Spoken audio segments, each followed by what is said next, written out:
السلام علیکم ورحمۃ اللہ وبرکاتہ۔ مدینہ طیبہ میں ایک بوڑھی عورت رہتی تھی۔ یہ بیچاری نابینا تھی، اس کا کوئی بھی رشتہ دار یا عزیز نہیں تھا جو اس کے گھر کا کام کاج کرتا۔ حضرت عمر فاروق رضی اللہ عنہ کو اس بوڑھیا کے حال کا پتہ چلا تو آپ نے ہر روز رات کے وقت اس بوڑھی عورت کے گھر جانا شروع کر دیا۔ آپ وہاں جا کر اس بوڑھیا کا سارا کام کاج کرتے، اس کے لیے کھانے کا بندوبست کرتے، صفائی ستھرائی کرتے اور پھر کنویں سے پانی بھر کر بھی لے کر آتے تھے۔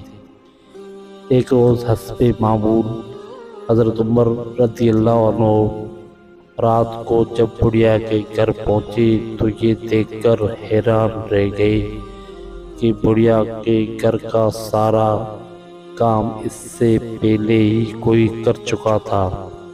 آپ خاموشی سے واپس آ گئے۔ دوسرے دن آپ پھر تشریف لے گئے تو پھر ان سے پہلے ہی کوئی سارا کام کر چکا تھا۔ حضرت عمر رضی اللہ عنہ بڑے حیران تھے کہ وہ کون شخص ہے جو یہ کام ان سے پہلے ہی کر کے چلا جاتا ہے۔ چند دن اس طرح گزر گئے۔ آخر حضرت عمر رضی اللہ عنہ کو تجسس پیدا ہوا کہ اس شخص کا کوچ لگانا چاہیے جو اس نیکی کے کام میں ہر روز ان پر سبقت لے جاتا تھا۔